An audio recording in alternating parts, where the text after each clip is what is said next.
ទៅទុកនៅធ្វើអ្វីកុំលេះងាយស្រដីតាមតែចិត្តថាក្បត់ឧត្តមកតិសហរឹងសាសន្យាថ្ងៃណាកុំចងកំពីទុំទឹងថ្ងៃយប់នឹកគិតដល់គាត់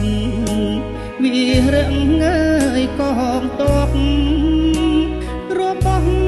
កម្ពុជាហេតុអីបំបែកឲ្យគាត់ណាប្រត់គ្នាឆ្ងាយបុតទាំងរយីទ្រូងសានឈឺផ្សាខ្មាស់គេខ្លះទៅអាស្រូវខ្លាំងណាស់ងាយពីងភពស្គាល់ច្បាស់ពីលចិត្តមហាបើអ្នកសាំងខ្ញុំឈឺចាប់យ៉ាងណាហានដីទេវតានឹងស្គាល់ទងអ្នកដោះលែងគាត់ទៅអីលើភ្លាមមកកុំធ្វើងាយស្មោកក្រកដូចមានដូចយ៉ាងលេះចង់ដោះដោចង់ចាញ់ញ៉ាចង់ឈ្នះវាជាឧបសគ្គមិនសន់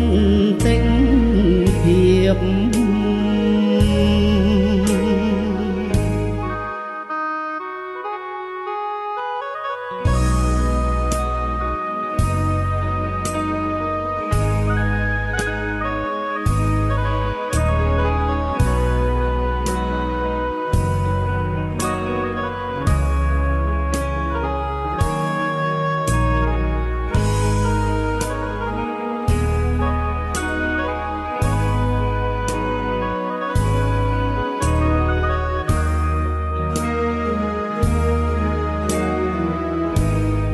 លែង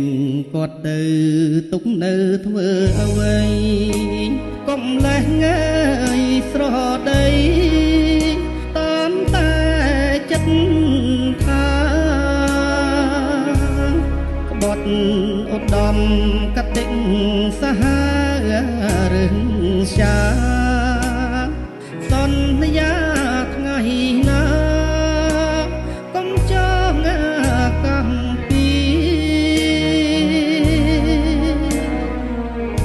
កំទឹងថ្ងៃយប់នឹក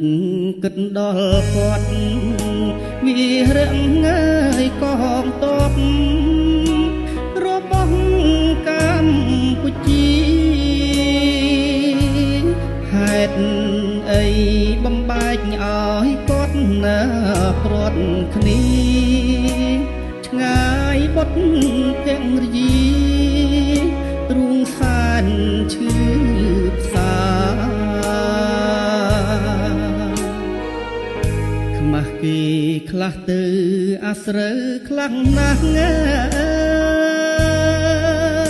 យពីងភពស្គាល់ច្បាស់ពីលចិត្តមហាបើអ្នកសាំងខ្ញុំឈឺចាប់យ៉ាងណាហានដីទេវតានឹងស្គាល់ទងអ្នកដោះលែងគាត់ទៅអីលើភ្លាមមកកុំធ្វើងាយស្មោកក្រកដូចមានដូចយ៉ាងលេះចង់ដោះដោចង់ចាញ់ញ៉ាចង់ឈ្នះវាជាឧបសគ្គ